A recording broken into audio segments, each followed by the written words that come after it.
खैदे कर खैदे कर खैदे कर खैदे कर।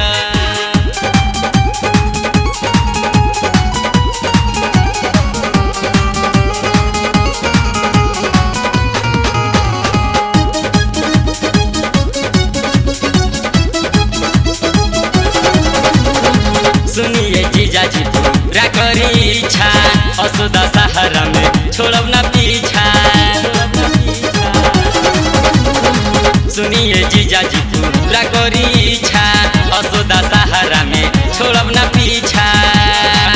रउआ जीजा है हमारे हम साली है तोहार का बाते में हमके भूलैबे कर। छेना कटंतम रास चटंतम जिलेबी खियंतम गरमे गरम। असो मेला में रउए संगे जइबे करब संगे चाटे समोसा खइबे करब। असो मेला में रउए संगे जइबे करब संगे चाटे समोसा खइबे करब। सुनिए जीजाजी पूरा करी इच्छा असो दशहरा में छोड़ब ना पीछा। रउआ जीजा है हमारे हम साली है तोहार का बाते में हमके भूलैबे कर। छेना कटंतम रास चटंतम जिलेबी खियंतम गरमे गरम। असो मेला में रउए संगे जइबे करब संगे चाटे समोसा खइबे करब। असो मेला में रउए संगे जइबे करब संगे चाटे समोसा खइबे करब।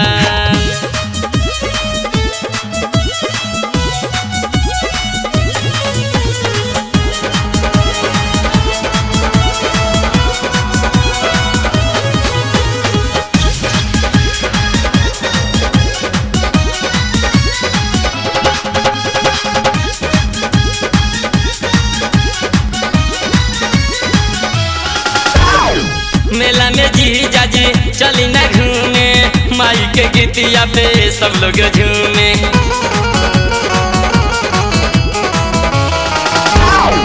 मेला में जीजाजी चली ना घूमे माई के गीतिया पे सब लोग झूमे। आज करी जन मान चाहे कवनो बहाना रउए से सामान किनबैबे कर। पूजा करंतम पाठ करंतम हवन करंतम जय जय माँ। अस मेला में रउए संगे जइबे करब संगे चाटे समोसा खइबे करब। अस मेला में रउए संगे जइबे करब संगे चाटे समोसा खइबे करब।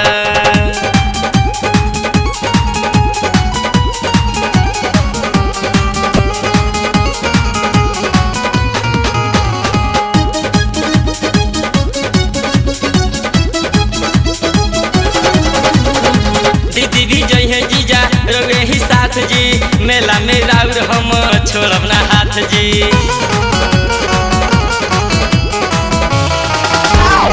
दीदी भी जई है जीजा रउए ही साथ जी मेला में राउर हम छोड़ब ना हाथ जी। रउआ चली ना बाजार नाही करी हिनकार रउए से सामान किनबैबे कर। नारियल किनवंतम चुनरी चढ़वंतम प्रसाद किनवंतम जय जय माँ। अस मेला में रउए संगे जइबे करब संगे चाटे समोसा खइबे करब। अस मेला में रउए संगे जइबे करब संगे चाटे समोसा खइबे करब।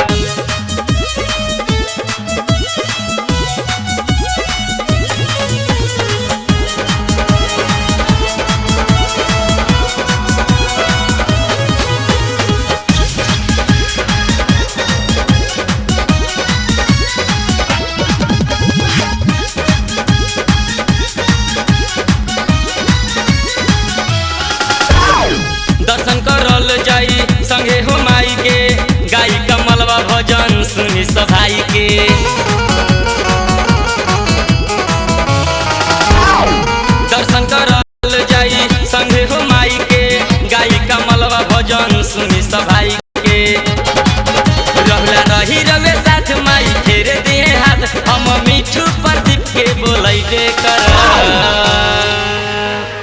फुचका खियंतम पकौड़ी खियंतम चटनी चटंतम धीरे धीरे।